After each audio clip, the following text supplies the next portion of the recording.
I was in jail when the storm hit. I was in my cell. I mean, we made it out, but we stood in there a couple of days, no power, no food, no water.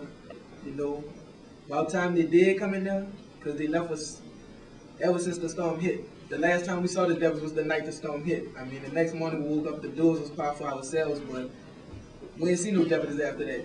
The power went off, the generators came on.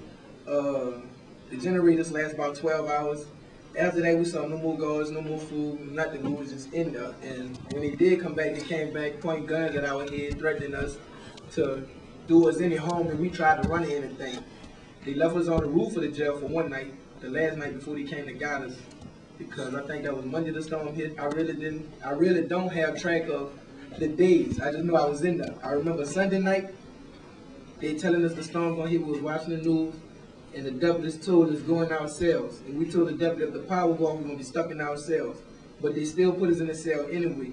And God was with us, because the next morning, they popped our cells at about 4:30, 4:45, and right after they popped our cells, that's when the power went out in the building.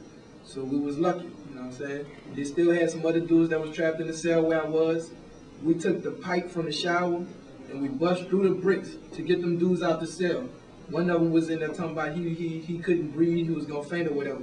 You know what I'm saying? We bust all our hands up with the pipe and shoved it through the wall. I don't know how we did that. That's concrete steel. That's prison, you know what I'm saying? But we got the dudes out there. Was 3 of them in the cell. We had to bust the little metal guard or whatever they had over the window so we could get us some ventilation inside the building. Once we got some ventilation and we looked outside, we saw the water. We could see the boats coming through, see people being rescued, brought here and there. But we look across the street by the police station, we see snipers on the building pointing rifles at us, telling us if we jump, they're going to shoot us. But our survival was on the line. You know what I'm saying? We was in one small room. The room probably 4 times the size of the one we sitting in.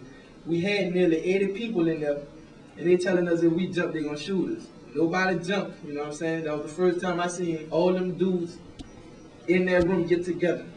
Because we was in there, and we never got along. It was a program that we was in.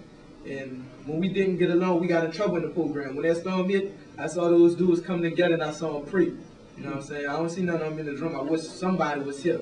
Cause that prison holds 7,100. They use money for that too, yeah, but they couldn't fix our levels and make sure we were straight, you know what I'm saying? They built all that there. And I'm young, I'm only 22. I know I probably look like I'm about 16, but I pay attention to all what's going on with Bush and how he just not even paying attention to us.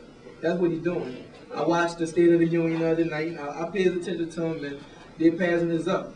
And what's fearing me the most is we out here now in Houston, but now we dying out here in Houston. You know what I'm saying? So how long are we still going to be here? How many of us going to be left by the time New Orleans is rebuilt? If New Orleans even is rebuilt, you know what I'm saying? So we history in the making, and I got a lot more to say, but I'm not going to take up time, so I'm going to pass it on. Thank y'all.